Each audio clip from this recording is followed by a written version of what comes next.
Ready? Start.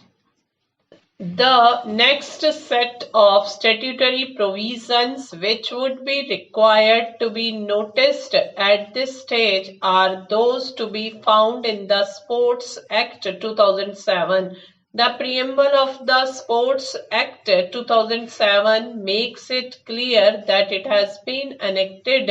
to provide access to the largest number of listeners and viewers on a free-to-air basis of supporting events of national importance through mandatory sharing of sports broadcasting signals with Prasar Bharati and for matters connected therewith or incidental thereto. Section 3 of the Sports Act 2007 on the scope and width of which provisions the core arguments have been advanced so as to enable the court to determine the true scope and purport thereof in the light of the provisions of Section 8(1) of the Cable Act 1995. It can be noticed that under Section 3 of the Sports Act 2007, no content rights owner or holder and no television or radio broadcasting service provider can carry a live television broadcast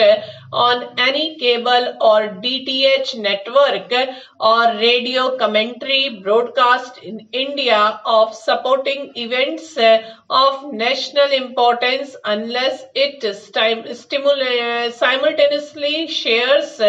the live broadcasting signal without its advertisements with the Prasar Bharati to enable them to retransmit the same on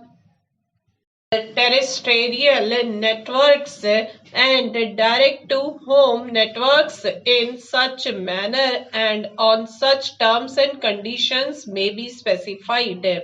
On the other hand, Section 8(1) of the Cable Act 1995 carries a legislative mandate that every cable television operator is required to carry on its network such Doordarshan channels or channels operated by or on behalf of the Parliament as may be notified by the central government in the official gazette. What is the true legal effect emerging from a joint operation of the two provisions noticed above is the moot question. A narration through, though very briefly, of the arguments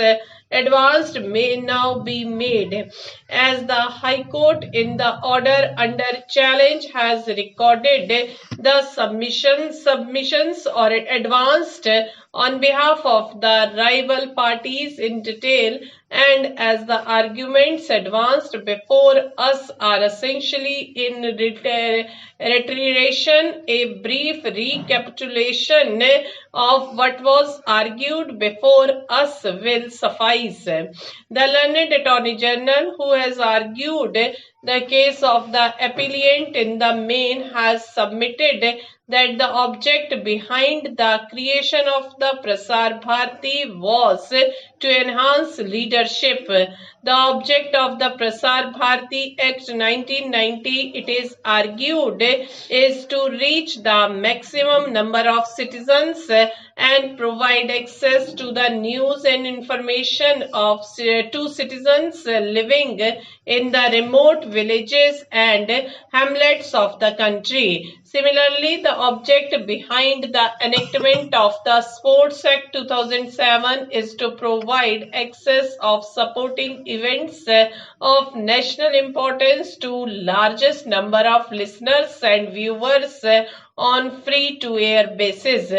It is in the above light that the provisions of Section 3 of the Sports Act 2007 and Section 8 of the Cable Act 1995 have to be construed. The learned attorney has submitted that the aforesaid provisions should not be read and understood to be confined to retransmission to the live signals compulsorily shared with Prasar Bharati by the content owners only on the terrestrial and DTH networks of Prasar Bharati. Any such view would be counterproductive and go against the mandate of Section 3 of the Sports Act 2007. It is also pointed out the provisions of subsection 2 of Section 3 of the Sports Act 2007 to contend that the possible loss of revenue arising to the content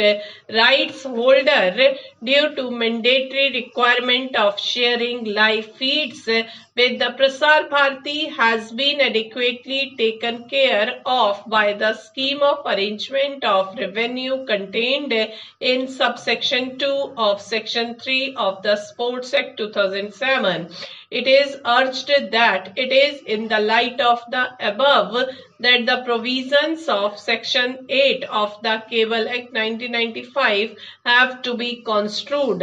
It is further contended that though the Cable Act 1995 is earlier to the enactment of the Sports Act 2007, Section 8 of the Cable Act 1995 should not be understood to have been whittled down by the enactment of Section 3 of the Sports Act 2007 in the absence of any conspicuous indication of such legislative intent in Section 3 of the Sports Act 2007. In fact, according to Shri Rohtangi, the mandatory duty cast on the cable operators by Section 8 of the Cable Act 1995 is another step in the direction of providing access to the masses, which clearly suggests that the provisions of the two enactments operate harmoniously in their respective fields without impacting each other. On behalf of the respondents, separate arguments have been made by the learned senior counsels